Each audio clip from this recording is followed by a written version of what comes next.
will explain more about how we've organized these, how you access and report these micro credentials, and I'll turn the time over to Rick. Cool, cool, cool. I'm gonna throw some links into the chat. I will say the skill stack link is slightly different that you want to use. You want to use the one that's specific for Idaho State, which is the one that I put in there. That's the best one to see. And then if I could share my screen, that would be cool. I think It should let you. So but go ahead and I just. might have to share over Ryan here. Let's see if it'll let me. Looks like it's working. Perfect. Cool. So you can see my screen? Looks great. Perfect, everybody. Cool. All right. Yeah, my name is Rick Stoddard, and I work for the Idaho Division of Career Technical Education, which manages SkillStack, which is a digital badging platform that is in board policy and is sort of the official board policy for the state, official digital badging platform for the state of Idaho, or the uh, for educational purposes. Um, has been around since 2016, so it's been in Idaho for a long time. It is open badges compliant, and that's just a fancy way of saying that it makes it so that those who receive badges, that they can take those badges and put them in other digital wallets and other places. They're portable, they're verifiable, and you can stack them. That's kind of what the open badges is. It's the international standard for digital badging and micro credentials. And so, as I mentioned, these badges are part of board policy as micro credentials, and they can be used for potentially be used for prior learning credit or evidence of prior learning credit at Idaho colleges and universities. And so it's up to each university how they want to handle that. But the idea is that people acquire skills or competencies. Those skills or competencies, mastery of those skills and competencies are verified by subject matter experts. So your folks here, your teachers and instructors in the academy, and then they issue a digital artifact or micro credential stating that. And so that's what the digital badging is part of SkillStack. Um, as I mentioned, there's a specific Idaho State University page, and once you're awarded badges, you can log in. You can log in to get to your badges, and if you go under the My Badges tab, you will be able to view and share your badges with employers and other folks too. I did make a video showing some of this that I'll go through too, but we can go through a little bit more here too. So everyone will have their own portfolio, and there is a unique URL at the top of the page there for the portfolio that you can share your full portfolio of badges. In most cases, in this case, our student Lisa Simpson has earned multiple badges across different areas. You can see she might have some under agricultural and food and information technology. Those colored tabs on the left are ones that you would click on to get to your badge. Badges are grouped by pathways, and so you would click on the particular pathway, so Community Health Worker Academy, and then they are grouped in what are called stacked, so stacked badges, which are just individual badges that are grouped together, form a stacked badge. And so we've grouped the different individual badges into different stacks. And so in this case, Lisa has earned the Heart Health stack, made up of the blood pressure and hypertension badge and cardiovascular badge, and it might be eating healthier. Might be another one under there that I'm not seeing. But once you click on an individual badge, it will give you the option at the top of the badge. It shows it's when it was issued and who it was issued by. But it will give you the option to export it or print a certificate. And these are things that you can share with employers. These are things that you can share because I think that's the focus of this meeting today. These are things you can share with employers. These are things you can put on your resume. These are things you can put in social media. These are things you can potentially put in LinkedIn or any way that you're trying to promote yourself or what skills you have. The badge export will allow you to give a direct link to the badge, which is a good place for resume or social media. The export badge is if you actually have a digital wallet, and I'll show a brief example of that. You can input those badges into your digital wallet, and more those things are happening. And there's conversations in Idaho about what's called a learner employment record, which would have your transcript and your resume and all these professional development badges all kind of in one place. And so those are things that are on the horizon that these badges kind of feed into. One important thing to note is you want your email in the SkillStack system to match whatever digital wallet that you've set up under that email. Those two things have to match. So, but if you run into any problems, you can just get in touch with me about it. This is what a certificate looks like that you could print off if you want. It says when the badge was issued, who it was issued by, and then this QR code will go to some of the online verification parts of the badge as well. And so it's not like you just printed this off on your computer and you just put all the pieces in place. The QR code actually is something an employer could go look at that, and it would take them to this verification link that actually says when this badge was issued, what skills are associated with the badge. And so you can share this link also. Again, this is a great link to put on your resume. If you wanted to reference where you actually reference that you've earned this badge, then somebody can verify it by going to the particular link. And so these links are available in SkillStack to share. And then if you have access to a digital wallet, SkillStack is Open Badges 2.0 compliant. There's 3.0 out there, which this will work with as well. It's a lot of technical standards that you don't need to necessarily understand, but some of them require for the 2.0. So if you use Badger, this export will export this image, and all that content, that verification stuff is actually baked into this image. And when you import it into the Canvas backpack, it will put all the information in for you. And so that's another way that you can use these particular badges. A third or an additional functionality of SkillStack that's important that's related when you're earning these badges is that you can, if you're in the system of having earned skills from these badges, you can be recruited by employers based on those skills for potential job openings. And so that's kind of a value added plus feature of SkillStack, that an employer can come in here and do a recruit by region, and then look for specific skills that they're interested in, and then it will send an email to you based on the email you have in the system saying there's a job opening of interest, and give you links or contact information for that job. One thing to note, it's not sharing any of your personal information with employers. It's just saying that 100 people earned this particular skill, and sends an email to them inviting them to look at the job if they want to or not, or get in contact. But there's no information that's shared directly with employers, and so your information's safe. Your personal identifiable information is safe. So in summary, the badges that I mentioned are Open Badges 2.0, which is the international standard, so that's good for you. Employers can verify that you earned these badges, and so it's called these are digital badges, but it's really a verification platform to say that you have earned these particular skills, and when you've earned them. Employers can recruit you for jobs via SkillStack. You can take these are your badges, right? And so that's the other part, is that you can take these badges and put them onto, like I said, in a digital wallet, or put them on a web page, or embed them in a resume. Those are used that you can use, and so and people can come back and verify them. And then if you have any particular questions, you can get in touch with me, and I'm sure Sarah can send out the email again as well.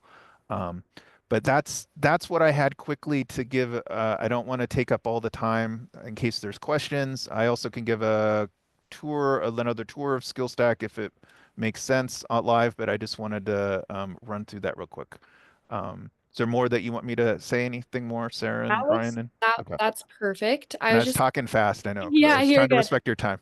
You're amazing. Thank you. Rick. I know it's a Yeah. lot of information because it's a new thing that we're launching, and I just wanted to reiterate that those badges that he was talking about are within the core and the advanced classes. The health specific modules that you complete are eligible for those badges.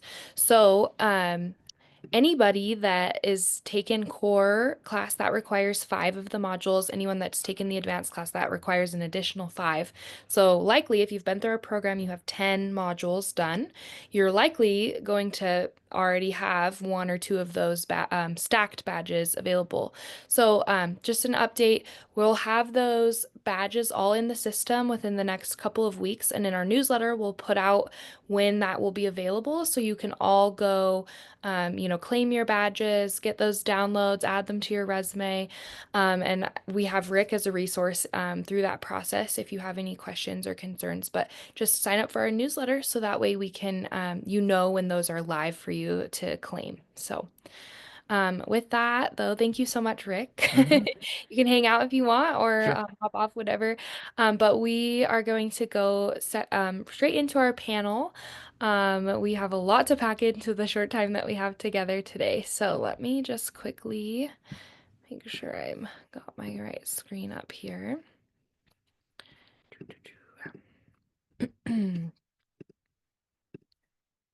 Share, I'm jumping between screens. There we go. So today we have 3 amazing community health worker advocates, supporters here. Cody Wilkinson, Debbie Lehnert, and Julie Torresani.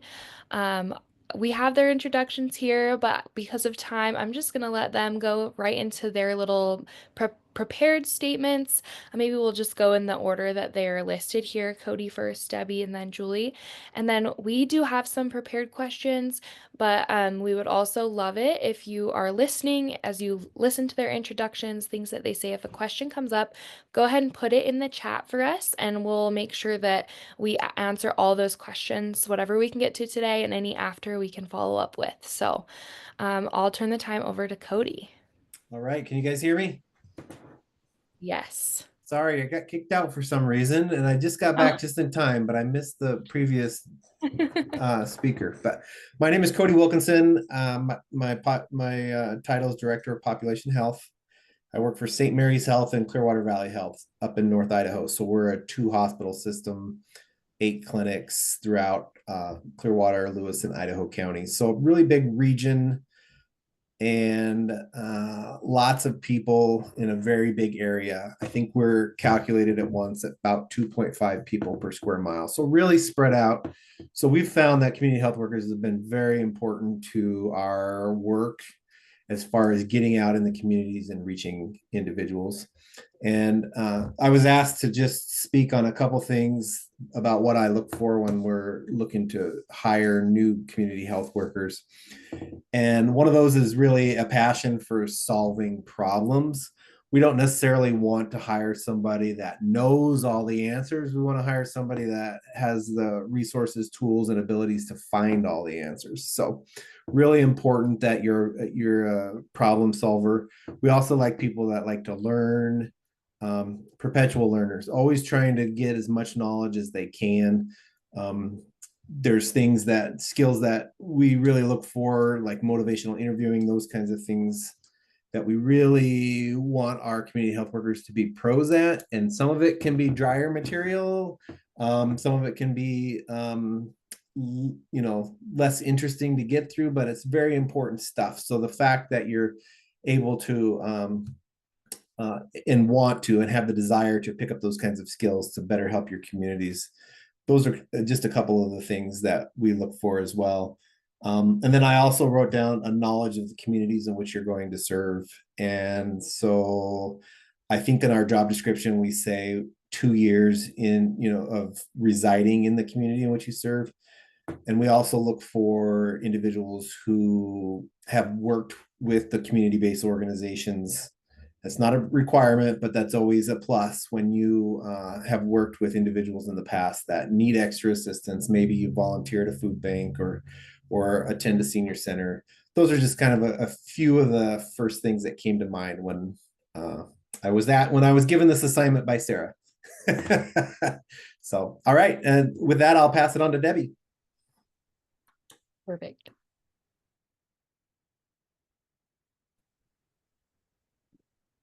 Hey there. Hi, Debbie. How's it going? Great. It's always comfortable to see familiar faces. All right, so I am Debbie Lehnert. I'm the Community Health Worker Supervisor with Full Circle Health. We have 11 clinics spread out between Ada and Canyon County. We serve a very diverse population of patients, everyone from refugees, asylum seekers, HIV and wellness prep, to maternity, prenatal care, pediatric care, general family practice, and that's in our heavily populated areas of Canyon County all the way out to the very outskirts, heavily populated areas of Ada County, all the way out to our less populated places further out in Canyon County. So we have about 40,000 patients now, and a very robust team of 5 CHWs. So that's cool. But we might be small, but we're pretty scrappy and we get that job done. So that's a little bit about where I'm coming from. And just like Cody, I was asked to talk a little bit about what I look for when I'm hiring someone. And that's kind of a loaded question, right? Because it's not just about qualifications and necessarily a class that you've taken, or, you know, even really just how much experience you might have. So I'm looking for more of character traits. I can train you for a skill set. That's almost easy, right? But I can't train you for things like resiliency, boundary setting, you know, genuine compassion, all of those, how to put all of those things into action, right? So on the note of resiliency, I'm looking for that big time, because wanting to help people is not going to be enough to make you want to stay in this profession. I don't know how else to say that. Because there's so many times that you won't be able to necessarily help or even just slightly alleviate someone's situation, right? And so wanting to help is great, but it's not sustainable. So I look for that resiliency. Another thing I look for is the ability to set boundaries with patients and staff, whether it's reception, whether it's the nurses and MAs, whether it's the doctors. Because if you don't, quite frankly, you're going to get eaten alive. And so you've got to protect your bandwidth and your capability and your capacity, because that's not necessarily on everyone else's radar for you. So being able to set boundaries for yourself, and also too, I can tell you how to set those boundaries all day long, but I'm not with you 100% of the time. So I can't make you, right? I want to be able to empower you enough so that you feel comfortable doing that on your own. Let's see. I think one of the other things I look for is a sense of strong self-awareness, and a sense of what self-care needs to look like for you. Because when we get to the point of burnout, we've already lost you. We've already blown through 18 caution construction cones, 27 miles of caution tape, you know, the personality it takes to be a CHW. By the time they get burnt out, they're just done. There's no turning back, right? So having a good self-awareness and a good grip on what it takes to take care of your own self. One of the other things I look at is, because we do have such a diverse community, and I'm not just saying culturally, but we have, I'm looking at Anna's, sorry. I think it's, to Anna's question, it looks like, anyway, hold tight. I'm going to come back to I was that. gonna say, Debbie, if you want to Yep. just Yep. talk about your part, and then we'll Yeah. answer those. One of the other pieces I look at is not just cultural competency, because we do have a greatly diverse population. So you can be aware of how a culture, the nuances of it, right? And the details of it. But I'm looking for the ability for you to actually adapt to that and immerse yourself in that rather than just understanding it, right? So the ability to kind of adapt, I don't want to say morph, but kind of adapt to all the individuals that you serve, because there's cultural, there's literacy barriers, there's cognition, there's also just stress and overwhelm that our patients are feeling by the time they get to us. So being able to communicate in a way that is understood on all those different levels. And let's see. I think those are kind of the biggest things I look for in a person, and either you have them or you don't, right? Like it's like this innate wiring that all of our CHWs have that's hard to explain, but you also notice it when you're right in the middle of it. So hopefully that makes a little sense. That's great, Debbie. I love hearing your honesty and your expertise about this. And I think like watching the video that Anna was, and Anna's all giving a thumbs up, but you know, it's that same thing. It's like she had those characteristics that made them think of her specifically for the position. But I'll turn the time over to Julie to take a couple minutes to address that first question, and then we'll delve into a conversation about the rest. Thanks, guys. Great. My name is Julie Torresani, and I'm actually with the Agency on Aging, and I do this Idaho Community Care Program, which is actually statewide. So I have staff throughout the state, and they've all gone through the ISU Community Health Worker Program, because one of our purposes of this program was to have this community health workers out in their community. So I've hired a lot of people over my lifetime. I've been with the Agency on Aging for pretty much my entire career at this point. It was the second job I ever took as a social worker. So I've been here, and I've been on interviews in different departments with us as an agency. So I also have a social work background. So I always kind of come at it when I'm looking for community health workers or someone to fill that type of role. What I'm always looking for, and Cody and Debbie really nailed a lot of it, is I look for very much, are you a self-starter? A lot of times as a community health worker, you are just given something and said, figure it out. So are you a self-starter? Are you able to work independently with little to no feedback, kind of take a project and run with it, and then of course seek guidance from your supervisor if you're on task and you're doing it kind of on the target, but a lot of independence is what I really look for. So, but self-starter.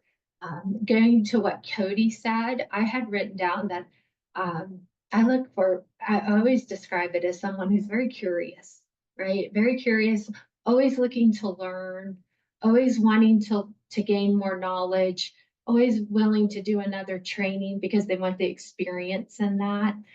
But then always curious about, well, what is that? What is that place over there? And let me just go knock on their door and see what it is exactly they do, because it might be a resource that I could use. So I'm always looking for just really curious, independent self-starters. And what I also look for in a community health worker is that there is no policy manual, there is no procedure, there is no step-by-step directions that I can give to someone when working with clients. Every client that you work with, you will have a different experience with. Working with people, that will always be the case. So I cannot, give you verbatim how it's going to happen and what you can refer them to and what the situation is going to be like. So it has to be, you have to be super flexible as a community health worker. You have to be able to always shift gears. If you went in with an agenda and you find out that it's a total mess, and it's you have to be able to shift gears and not be upset that your agenda just got blown, because you have to meet a client where they're at. So I'm always looking for those who are flexible, not rigid, and can just be really independent, because when we work with people, there is no set policy or procedure on how you do this job. Okay. I was going to preface some of what Cody mentioned as well, like motivational interviewing, person-centered planning. Those are all big components that if you've got any experience with or any knowledge in, make sure you put it on your resume, because those are keywords that we look for as well. Awesome. Thanks so much, Julie. All of that from each of you is really helpful. We had some questions that we had sent them beforehand, but where we had a question from Anna, I really like this one. So I think let's address Anna's question really briefly, and then we'll jump into if we can get to all three of the other questions, that's great. If not, that's okay. But Anna asked specifically about interviewing. So when you've conducted an interview, and I think possibly in one, it may kind of tie into one of those other questions that we had asked about what you've seen, good or bad, in your experiences hiring, but how maybe specifically can you demonstrate those characteristics during an interview? And do we want to just go in the same order? Maybe Cody, Debbie, and Julie again. So be mindful of just taking a couple minutes. So Cody. Sorry, looking for the audio button again. There you go.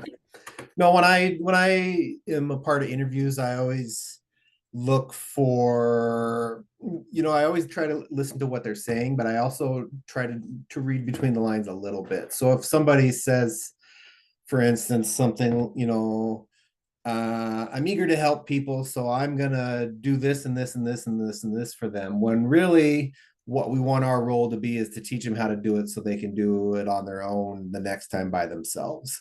And that's not necessarily a negative thing. It's something you can work with and help coach, but just looking for, key things like that. Another one that maybe a negative one that you sometimes could hear is, well, people just need to do this, or people just need to do that, when really, so that's almost like coming up with the solution before you really work with the client to help solve the problem.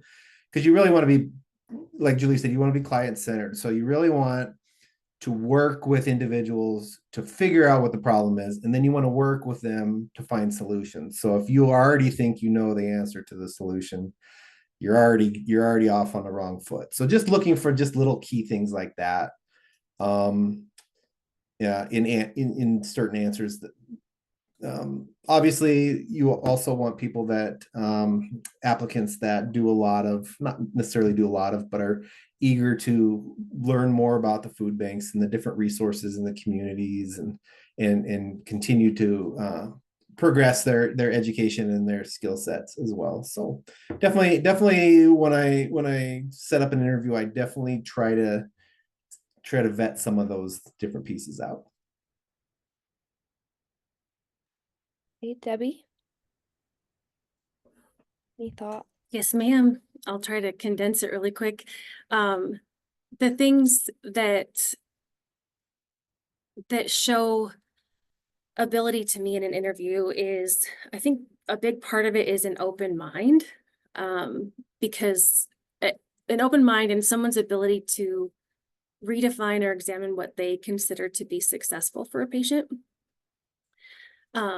Because success is going to look so different for so many people under all circumstances. And our idea of, coming up with a successful plan or having this end goal can be completely different than what our patients are actually needing and what they feel like is actually attainable for them. without overwhelming them and adding to the stress of why they're hanging out with us in the first place, right? So yeah, and what Julie said about adaptability, I think that's a really cool or really key characteristic that we look for. Thanks, Debbie. Julie, anything to add? Yeah, I'm just kind of tying it to kind of some of the questions that you guys sent us beforehand. A lot of it comes up, as a person who interviews, I've got like these lists of questions that, are my tool that I'm using to try and figure out how you are as a candidate. So maybe from your side, you might not be interviewing with someone who is able to draw out that information from you. They might not have all these questions to really hone in on if you would be a good fit for them or not. So I would always just say, be prepared with examples for yourself as well. Before you go in, have some ideas and some examples in mind so that even if your interviewer doesn't ask you or doesn't bring it up, but it's something that you want to highlight, you're prepared. So those traits that we all just mentioned, have those in your mind prepared so that if the person interviewing you doesn't bring them up, you can bring them up to show them your traits. Yeah, I love that suggestion to have some ideas prepared when you're going. Yeah. Thank you all. So I think just so we can get to all of the questions, I'm gonna ask maybe the question and then I'll see if one of the three panelists wants to take it, and then we'll go through, and if you want to add something, go ahead and jump in because we love hearing all of your thoughts. So one of the questions which we kind of addressed was, when assessing candidates, what stood out positively or negatively in the ways candidates presented themselves? Maybe if one of you has an example of one positive and maybe another one has a negative. Let's just briefly touch on that, and then we'll go to the next question.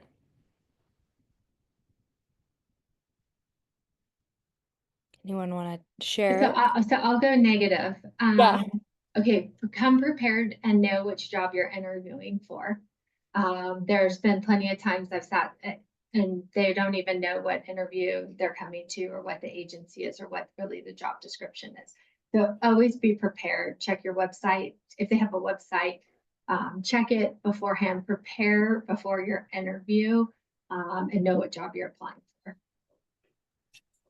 That's great. And to add on to that, if you're interviewing for a community health worker position, I think it was Julie that said in the intro statements that you're really kind of building the program as you go, and there's not always a policy on how to deal with every certain scenario. So if you come in and don't have any, and if the interviewer says, so what questions do you have for us? Is there anything you have for us? And you're like, no, not really. I don't really have any questions. What you probably should, because the community health worker role can be different. I'm sure the community health workers that work at our organization do a lot of different things than what they do at Julie or Debbie's organization. So really ask questions about what the role is about and what's going to be what's a day-to-day, week-to-week look like. I had that exact thing written down. I said, become prepared with questions and not just about salary and benefits. Like just questions for the person who's interviewing. I love that. Thank you both. And then the next question, and we'll kind of do the same thing. So Debbie or Cody or Julie, if one of you wants to maybe has a really good answer for this question, it's how do you assess a candidate's connection to the community?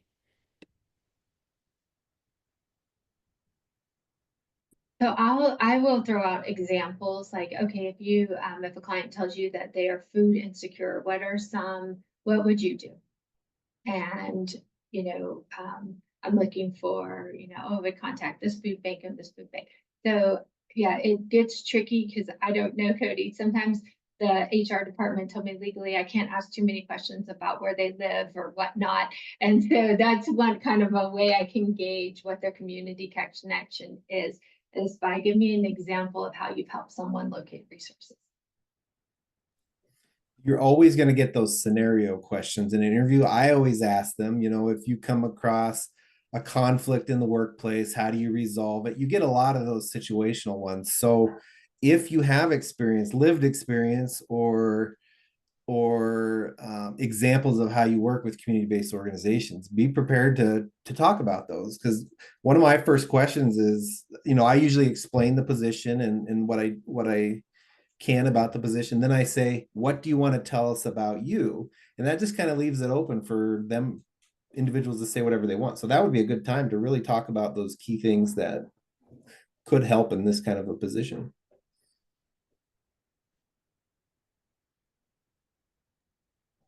Debbie, do you have anything to add on that topic before we move on? I look a lot for relatability, I guess. I always make the joke, we don't have big fancy degrees, we just have lived experience and trauma, right? So I want someone who knows deeply how it feels to be food insecure, or to not have transportation to things that meet their basic needs. I want someone who is personally involved in their community that they're serving, right? Because their kids go to school in that community.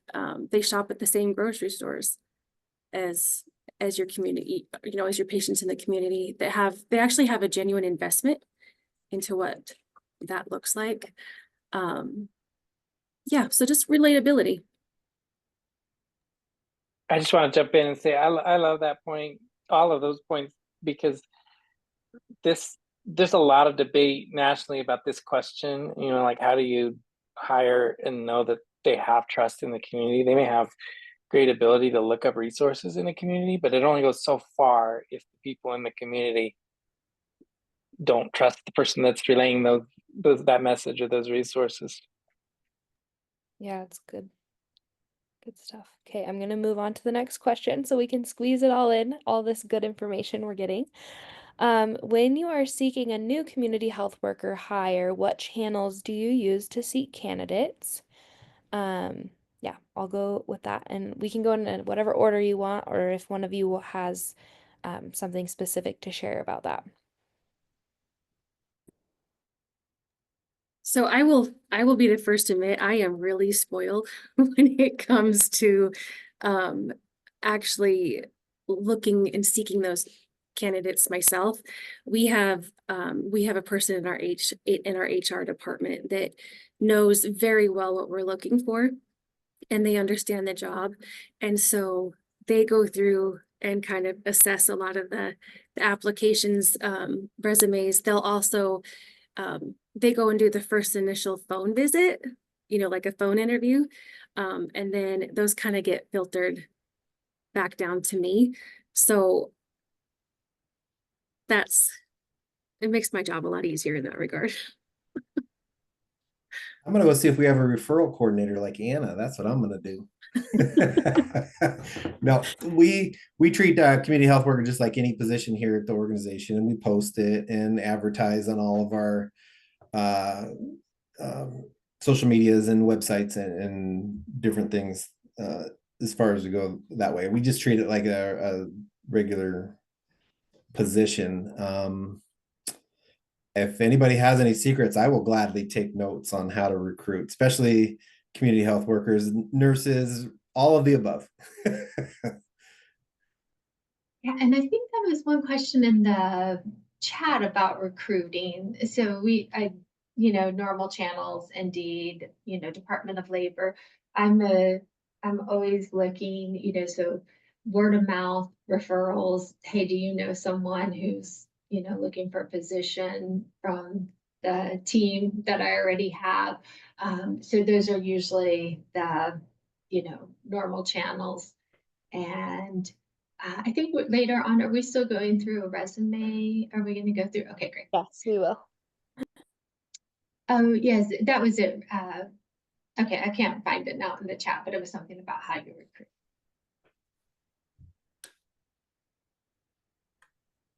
I was going to say, I think one of the questions, which could be related to like the recruiting process or hiring process. Anna asked, if a CHW is new and gaining traction, how do you determine compensation?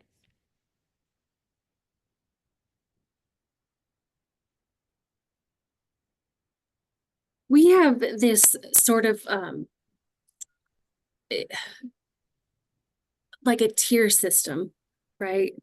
And so there's, you know, sort of like just the starting out kind of base range, and that comes from national wages and then also local Idaho wages. So we kind of take a look at that, kind of try to meet somewhere in the middle, right? We are a FQHC, so it's not like we can, you know, pay huge money, but we try to at least be somewhat comparable. But yeah, we just have a little tier system, and the more experience, of course, is, you know, the higher you land in that compensation, but hopefully that makes sense again. Yeah, I think we're the same. We do benchmarking across the state, nationally and locally, just to see, make sure we're within the, you know, offering good competitive wages, and then we benchmark and against those measures, and then we reevaluate every year. So I pretty much do what the HR tells me I can do, right? Yeah. Same, you know, if hired new CHAs who don't have any experience and they're new to the field, it goes back to when you're hiring them. If you just think they have that relatability and they're gonna, they might not be, everyone has to start somewhere. So they might not be coming with experience, but you get a feel for if you think they're going to be great at the job. And then our compensation is the same as everyone else. Okay, I'm just looking at the chat. I kind of just want to shout out to Rick's been putting some information about SkillStack. SkillStack can be used by employers, so for those that hire CHWs, that's a great thing to remember. And as more CHWs claim their badges, I'm sure that would be a great way to know who's in your area that's been through trainings with us and elsewhere. But let me see. Are there any other questions? Ryan, I don't know if you had any. I think possibly. Did we miss one from Mike? I was trying to monitor the chat while we Yeah, were. and Mike's question would be a good segue into our next segment. So let's talk about Mike's question. Okay, Mike's question is, what is important to put on a resume that will get a person an interview? Are you opening this up to the panel? Okay.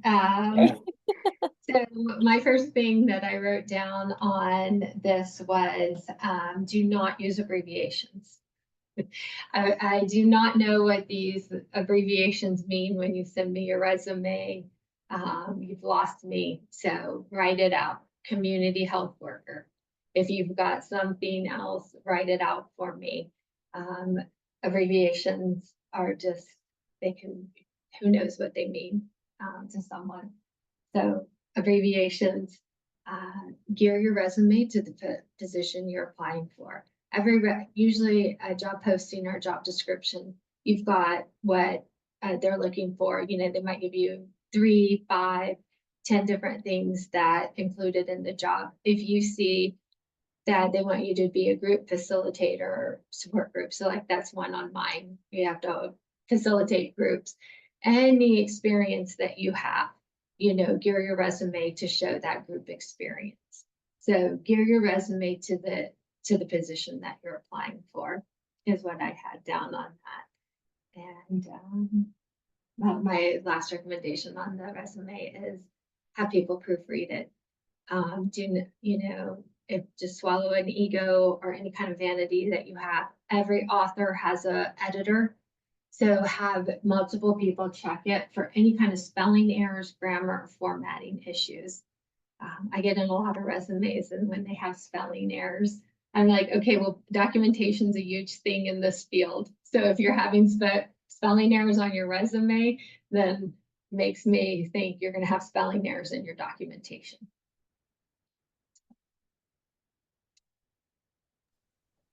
Yeah, I'll just say all of the above. Plus, I like to see if you've gone through some special trainings, like if you've had a class on motivational interviewing, or if you've done some public speaking in the past, or some presentations, experience talking in front of crowds, anything like that, any kind of, there's no bigger too big or too small, those little extra skills you could plug in there that make you look like a well-rounded candidate.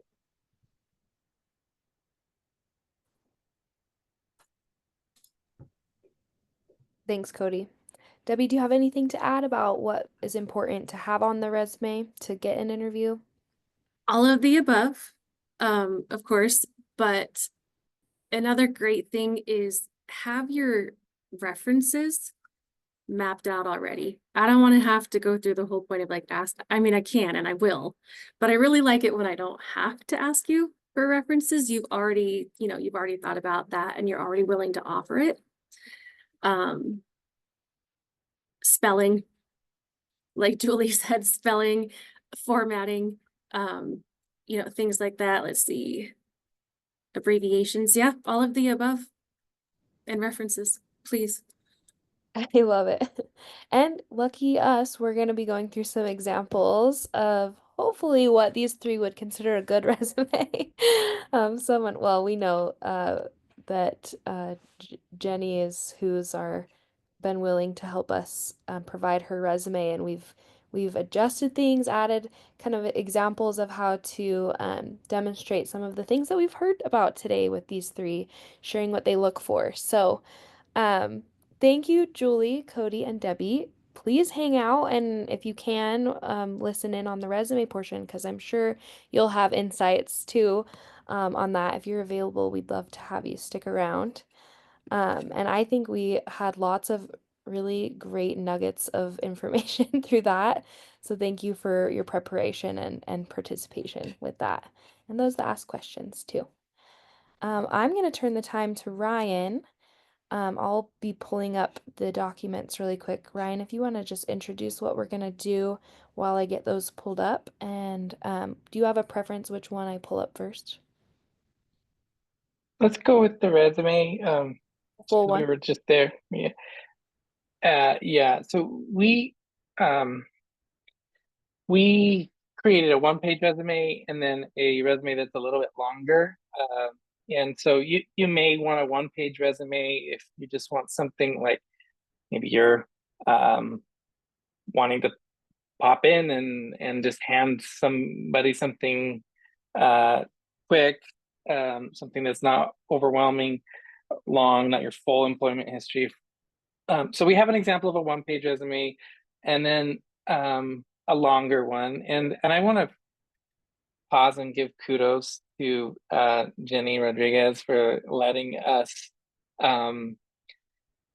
take all of the wonderful things she's done in her life and package them into a resume. And I want to say also, if there's mistakes, it's not Jenny's fault. It's mine and Sarah's, who worked with her to create the and so lay off Jenny, but you'll be Jenny's a great example of a community health worker that has incredible lived experience and then has also gone through a variety of trainings to develop herself professionally.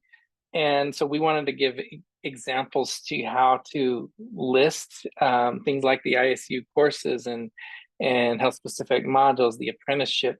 And so we're going to go through that, but I also just want to let you know that put questions in the chat as we go through this. We've put links to these examples, and these examples I hope you'll find helpful.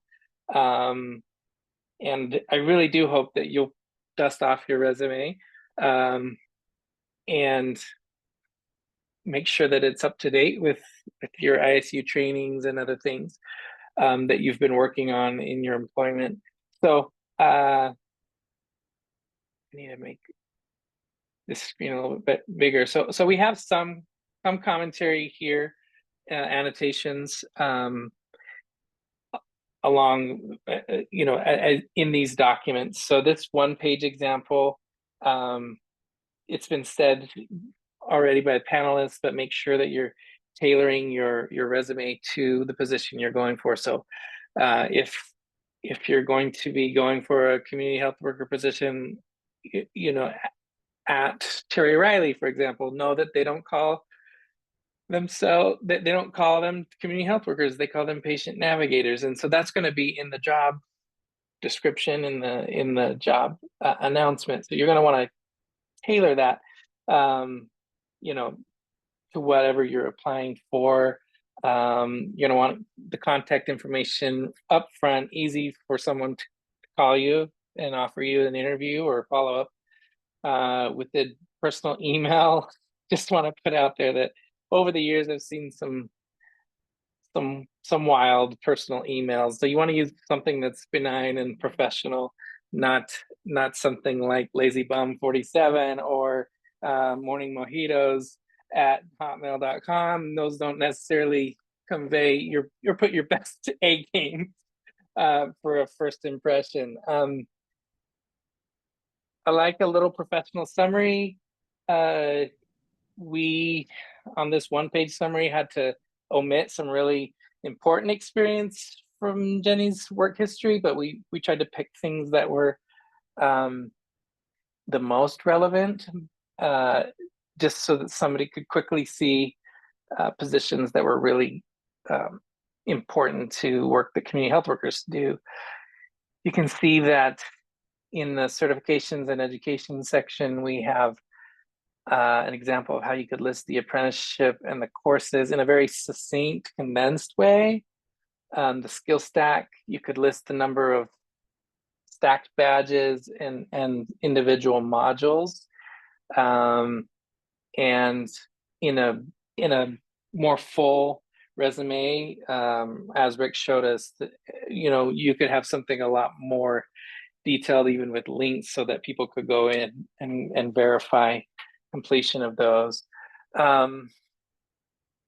We think, and I would love to hear from the panelists or anyone else, we definitely feel like hiring for community health workers is somewhat unique in that the lived experience is so, and the trust within a community is so important to the hire. And so we suggest or recommend that you do have a lived experience statement. You want to craft these carefully because they do require vulnerability, and we're not asking you to disclose or put things out there that you wouldn't be comfortable with or you're not ready to talk about more openly. But if you are, it could be a powerful piece of who you are, and it could be. I think Debbie said it really well. It really could align to saying that I've experienced some trauma. I shop at the same grocery store that you do. Those sorts of things can come through in a lived experience statement that may not come through on the resume. I want to pause on the one-page resume before we go to the full resume and see if anyone has any questions or comments on this.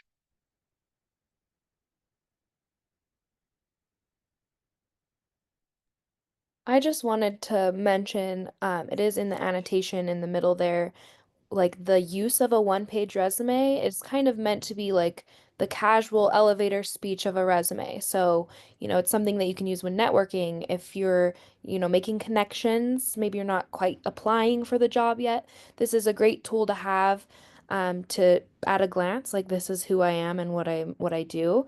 A one-page resume is also a great option if you're an early career professional or just starting you know, don't have a ton of experience. You can create something that encapsulates who you are at a glance.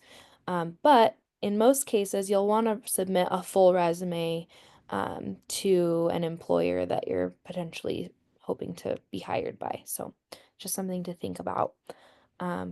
You know, if you're going to conferences or you're networking with other community health workers, like they can at a glance see what resources you might be connected with through something like this. So,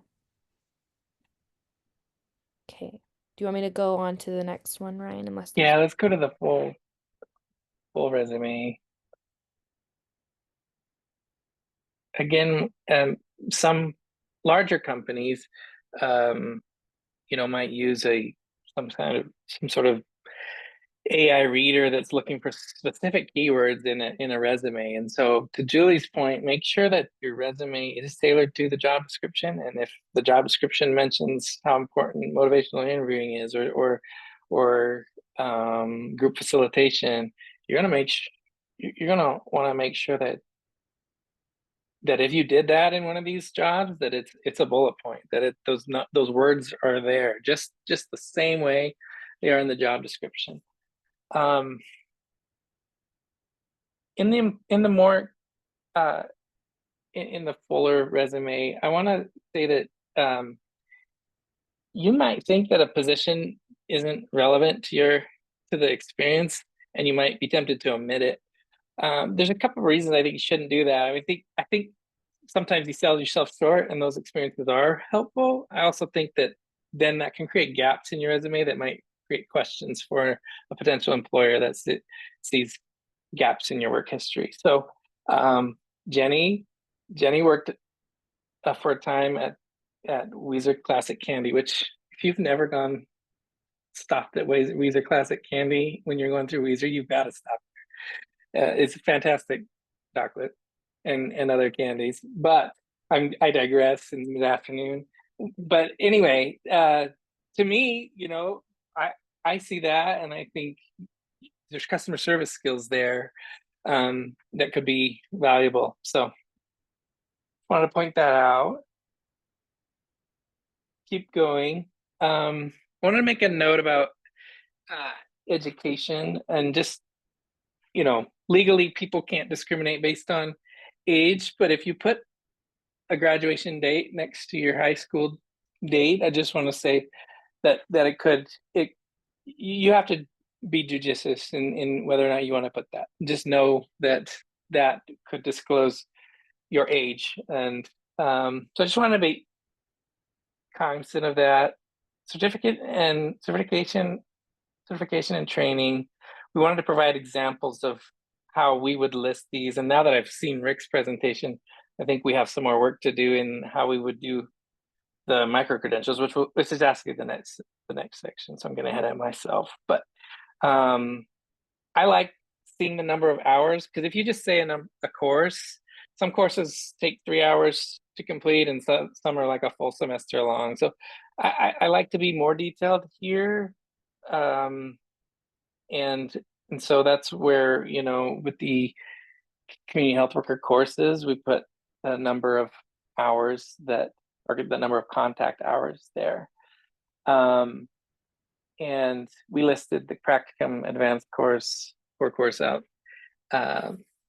separately in the examples. I want to just point out this is, I see this a lot, that people say they're certified as a community health worker in the state of Idaho. And whenever I see that, I'm a little bit like, oh, we haven't covered this enough in the classes to say that there is no certification in the state of Idaho. And it's a nuanced term, but there's a board of licensing with the state of Idaho that recognizes certifications for certain professions, and CHWs is not recognized formally that way. So the language you want to use is certificate of completion. Now, Oregon does recognize that. So when Jenny says she's got her certification as a community health worker in the state of Oregon, that's the right way to say that in the state of Oregon. It's not the right way to say it in the state of Idaho. So put a certificate of completion for those training courses. And then you really, I think, this was a fun exercise with Jenny to sit down and think about the trainings that she's gone through, because it was like, it just kept spanning. Oh yeah, I did this and this through work. I did this and this through previous job. I did this and this through the community health worker training. And what was yielded there was a really nice list of training. So spend some time thinking about that, and be broad in your inclusivity of those trainings. I want to pause because I'm talking a lot. Any comments on this resume or questions?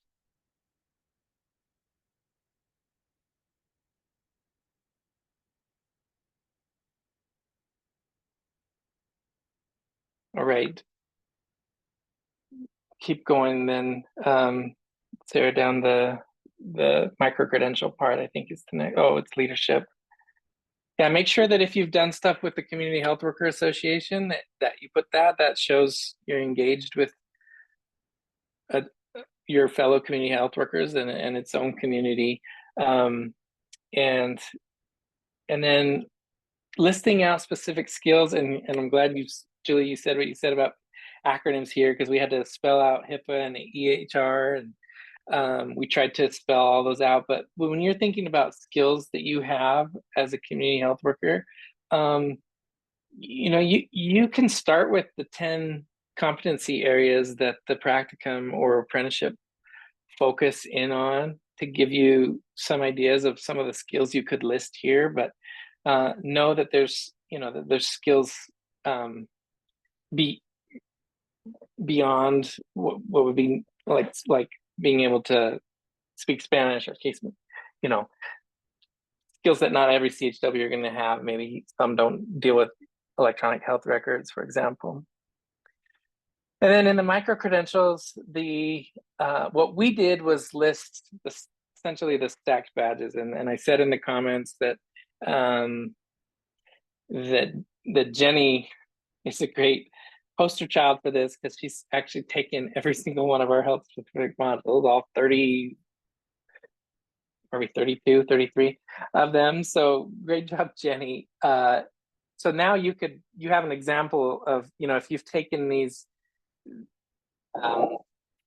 different modules, you can list them in a stack badge. But also we saw an example of how to do this, and preferably we add length in here and the number of like contact hours as well, that Rick's saying in the chat, so that we have a little bit more information about these modules. But just know that if you've gone through the core and advanced training, you should have at least 10 that you can list here, and probably 2 or 3 stacked badges, or stacked badges. And then this is the section on a little bit more filled out lived experience statement. And I wanted to talk a little bit about how we developed this. So Jenny bolded out 4 or 5 bullets just about her who she is. With that information and the resume, we used AI generative text to give us a start. Now, you can't just do that, or it might be inaccurate. It may not frame things the way you want it to be framed, but that was how we approached this section. Also, some people will really frown on the fact that you use AI generative instead of your own writing. So just want to put cautions there that like we did that, and we liked, for the most part, what came of it, because it gave a good summary statement of those bullet points. If you're feeling intimidated by that writing, I think that's a good first step. But again, know that you're going to need people to review it, and you're going to need to heavily edit it, probably. Yeah. Can I add something to that experience?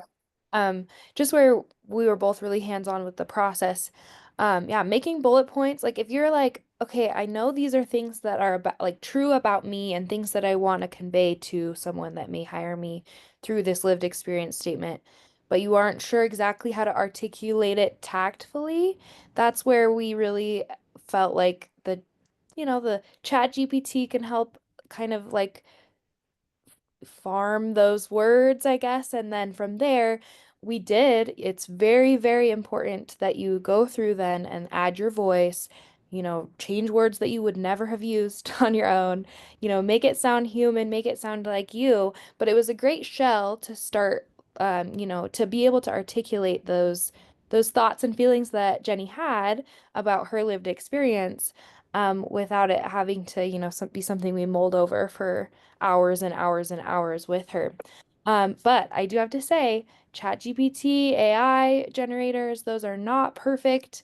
There were some acronyms that were used in her bullet points that it misunderstood and changed like what it was. So you'll want to just double check that everything is true that is written that way and make sure that it's truly reflects your lived experience. Oops.